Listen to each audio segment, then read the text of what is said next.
Assalamualaikum warahmatullahi wabarakatuh. Kembali lagi ke ECL Channel. Halo kawan-kawan, pada kesempatan pagi hari yang berbahagia kali ini kita di sini melakukan penaburan pupuk organik, melanjutkan pada kegiatan sebelumnya yang dimana kita belum tabur seluruhnya. Ya, ini tadi kita tabur dengan menggunakan pupuk organik untuk tiap lubang tanamnya. Nah, di kesempatan kali ini kan kawan, kami akan lebih membahas mengenai tentang pupuk dasar yang kita berikan ya dalam budidaya cabai, terutama pada budidaya cabai yang berada di mulsa semacam ini. Jadi kami di sini lebih spesifiknya memberikan pupuk dasar untuk tiap lubang tanamnya. Ya, dimana pupuk dasar sebenarnya untuk tiap bedengan ini itu sudah ada, akan tapi kami akan dan lebih menambahkan ya pupuk dasar untuk tiap lubang tanamnya semacam ini. Jadi tiap lubang tanam semacam ini kan kawan, itu kan bisa lihat pupuk dasar yang kita berikan di sini ada pupuk kohe kambing ya, pupuk kohe kambing yang sudah terfermentasi dan kondisinya sudah bagus macam ini ya kan kawan, tidak panas dan juga warnanya sudah berubah menjadi kehitam-hitaman. Ini menandakan bahwasanya kohe ini adalah kohe yang sudah siap ya, yang siap menyediakan unsur hara bagi tanaman dan aman untuk tanaman tersebut. Dan tiap lubang tanam ini kan kawan, itu sebelum kita beri kohe kita beri pupuk ya, itu pupuk TSP dan pupuk Ponska ya kan kawan. Jadi campuran antara TSP dan Ponska ini dengan perbandingan 1/1 kan, nah semacam itu. Nah semacam ini kan dengan perbandingan 1:1 TSP dan Ponska itu kita campurkan, kita berikan tiap lubang tanamnya itu kurang lebih 1 sendok ataupun setengah sendok ya, setengah sendok hingga 1 sendok untuk tiap lubang tanamnya. Nah ini pupuk ini kita berikan tujuannya adalah untuk memperkuat dan menyediakan unsur hara yang dibutuhkan tanaman, serta memperkuat akar dan pertumbuhan serta perkembangbiakan akar tersebut. Jadi yang kita perkuat adalah untuk bagian akarnya, dan di sisi lain TSP dan Ponska ini nantinya akan juga memperkuat bagian batang untuk awal proses budidaya tanaman tersebut. Jadi awal proses budidaya cabai ini itu kita berikan pupuk dasar untuk tiap lubang tanamnya, yaitu NPK, Ponska dan TSP semacam itu ya. Tujuannya yaitu untuk memperkuat akar dan batangnya untuk tanaman cabainya kan kawan. Dengan diberikan di tiap lubang tanaman semacam ini, nantinya penyerapannya jauh lebih maksimal dibandingkan ditabur ya kan kawan, ditabur di bedengan secara merata ya kan kawan. Itu menurut kami lebih maksimal di lubang tanam semacam ini. Dan ini hukumnya adalah tidak wajib ya. Jika kawan-kawan lahan kawan-kawan itu tidak mampu, dalam artian lahannya itu kurang bagus ya, jika hanya diberikan pupuk kompos saja kurang bagus, kawan-kawan bisa menambahkan ini sebagai opsi ya kan kawan. Tapi ada konsekuensi dengan menambahkan pupuk Ponska dan TSP ini, biaya produksinya otomatis lebih meningkat kan kawan, semacam itu. Nah setelah diberi pupuk semacam ini barulah diberi kohe ya kan kawan, pupuk kohe untuk tiap lubang tanamnya semacam ini.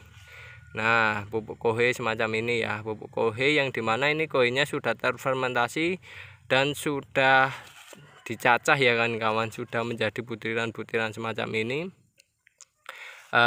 Menjadi serbuk, mohon maaf, sudah menjadi serbuk semacam ini. Nah ini kita berikan di atas pupuk dasar TSP dan Ponska-nya tadi. Nah, tujuannya apa? Agar dengan pemberian pupuk semacam ini tanah kita juga tidak rusak. Harapannya semacam itu. Karena apa? Dengan pemberian semacam ini otomatis tanah itu tingkat kepadatannya ya kan. Terkadang kalau tanah diberikan pupuk kimia itu kan semakin lama semakin padat. Nah, dengan diberikan semacam ini harapannya efek dari pupuk kimia yang kita tabur tadi itu tidak bisa mengakibatkan kepadatan pada tanah yang secara berlebihan semacam itu. Tapi ini itu hukumnya adalah wajib ya. Jadi setiap lubang tanam itu harus diberikan agar tanahnya semakin lama semakin subur dan semakin membaik. Tujuannya adalah apa? Untuk memperbaiki sifat fisik tanah, kimia tanah, dan biologi tanah kan kawan, semacam itu. Untuk tiap lubang tanamnya cukup kita berikan kurang lebih 1 genggam. Pastikan ini adalah pupuk yang kondisinya sudah matang dan sudah aman bagi tanaman kawan-kawan. Yang jelas ini tidak ada suhu yang panas ya kan kawan, ketika pupuk ini kita pegang semacam itu. Dan di sisi lain juga kan kawan, pupuk tersebut ya ini tujuannya pupuk kohoi semacam ini untuk tiap lubang tanamnya ini itu tujuannya adalah agar pupuk kimia tadi yang misalnya terkena sinar matahari menguap itu biar bisa tertempel di sini kan kawan. Jadi jika kita hanya diberikan pupuk kimia saja lalu kita tanam itu biasanya akar tidak kuat. Yang kedua yaitu adalah biasanya pupuk kimianya banyak yang menguap. Nah, karena proses penguapan tersebutlah maka kita wajib mengantisipasinya agar unsur haranya tidak hilang karena penguapan. Kita berikan pupuk organik semacam ini, karena pupuk organik responnya adalah slow release. Dan yang jelas kawan-kawan, pupuk organik ini juga nantinya akan menangkap uap-uap dari pupuk kimia jika kondisi pada bedengan itu terlalu panas semacam itu kan. Dan ini kan kawan, lubang tanam ini yang nantinya kita perbuat untuk proses penanaman ini kita beri jarak antara 60 kali 50 kan ya. Jadi jarak antar lubang tanam ini adalah 60 untuk tiap barisnya semacam ini ya. Tiap lubang tanamnya antara sini satu lubang tanam ini dengan lubang tanam yang sini itu kurang lebih 60 cm, sedangkan antar baris kayak gini adalah 50 cm. Jadi lebar 50, panjangnya 60 kan semacam itu.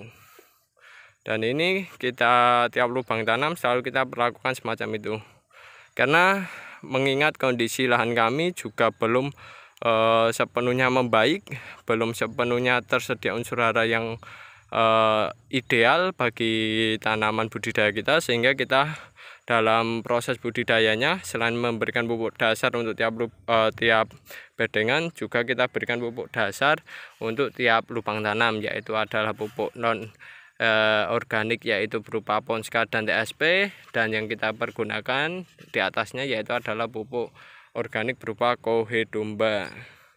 Dan ini sangat-sangat bagus ya kan kita jika kita melakukan semacam ini ya. Selain unsur haranya bisa tersedia, di sisi lain juga perbaikan juga selalu kita lakukan setiap kita menanam, sehingga tanahnya semakin lama semakin membaik, harapannya semacam itu.